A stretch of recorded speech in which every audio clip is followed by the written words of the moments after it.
Non-legal food labels. What is the legal definition of that infamous phrase, all natural? By Richard Smith, published in New Writers Welcome, April 10, 2022.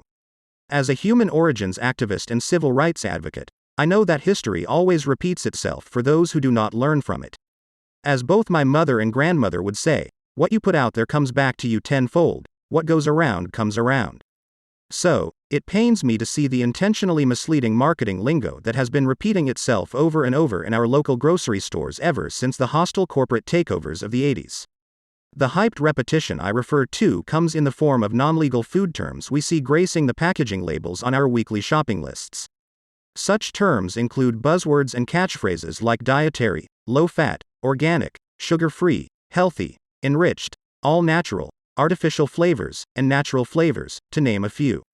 Did you ever consider whether or not these advertised terms were ever really held accountable to their allegedly implied definitions? Do they actually carry any legal definition or standing in a court of law? What exactly is a natural flavor when we already know that the word flavor is synonymous with the word artificial? On that note, how can you possibly have an artificial flavor when the word flavor is already implying artificiality, in the first place? It's like someone saying King Tut when you already know the Egyptian term Tut means king to begin with.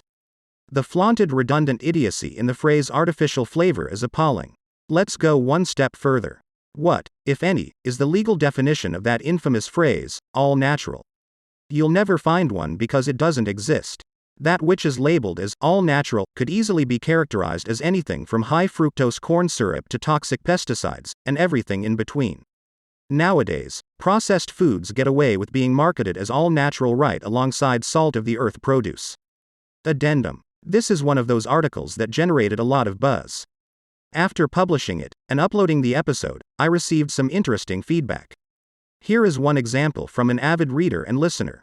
The term organic actually has a strict definition to it, and manufacturers have to fill out a mountain of paperwork to get approval from government agencies to call a product organic and get the certification of approval, along with the stamp. California was the first state to pass laws certifying food as organic. The word natural has no such scientific or governmental definition, and is such a nebulous term it can be applied to anything. I've been reading ingredients on the labels of everything I buy for over 30 years.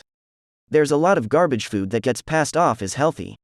If you enjoy listening to our episodes, please support this podcast with a small monthly donation to help sustain future episodes. Visit anchor.fm/UFOteacher and click the support button. Your interest and contribution to our efforts are much appreciated. Thank you so much. About the author. Richard is the CEO of the Human Origins Foundation.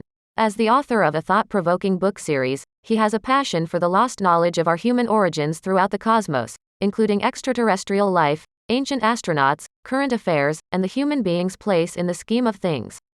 To contact Richard for interviews, speaking engagements, media appearances, consultations, brand partnerships, or sponsorship arrangements, please contact his publicist directly at Linda Smith, Publicist and Events Manager, Phoenix Publications 2. Phone 888-486-2667. Email info@ufoteacher.com. To share your ET and otherworldly encounters with Richard and Linda, email info@ufoteacher.com.